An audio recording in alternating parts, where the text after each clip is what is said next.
It was the first gun that I ever shot when I was probably 7 or 8 years old, maybe a little bit younger. It is a Marlin Model 60. It was made in 1976, and it was my grandfather's gun. I got it a few years ago when he passed away. It was by far the hardest day of my life. My grandmother and my mom and my uncle agreed that I could have that one. He taught me how to shoot with that gun, and when he passed away, it was the only thing that I asked for. I spent a lot of time with him and my grandmother, his wife.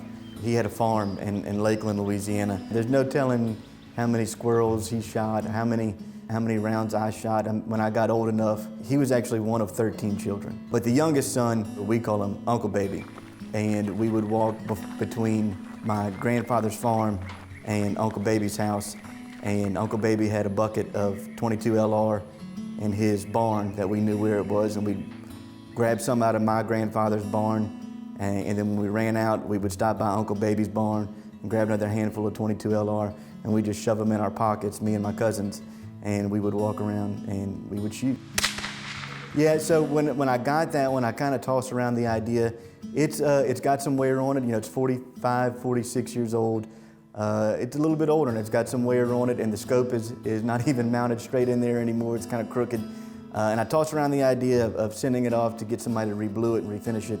And I kind of decided that I wasn't going to do that I wanted it to stay the way he left it. So I haven't shot it. I probably won't shoot it. It sits in the safe, and maybe one day I will, but it's just more of a sentimental value, and wanted to leave it exactly how he left it. I think everybody kind of looks up to their grandparents, and I really did look up to him. He was my hero. I named my first son after him. My grandfather was Haywood Paul Como, and my son is Fisher Haywood Berrigan. He couldn't have been more excited of his grandchildren, our children. I told him before we had children, I told him I was going to name my first son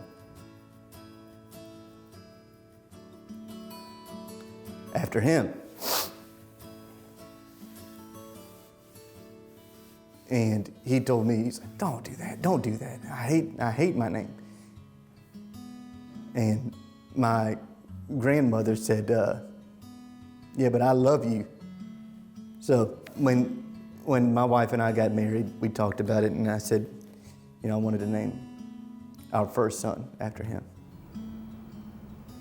I've got 2 sons and I've got 1 gun, one of those, so they'll have to fight over it, but I've got plenty of other ones for them. But yeah, that one will stay in our family for forever.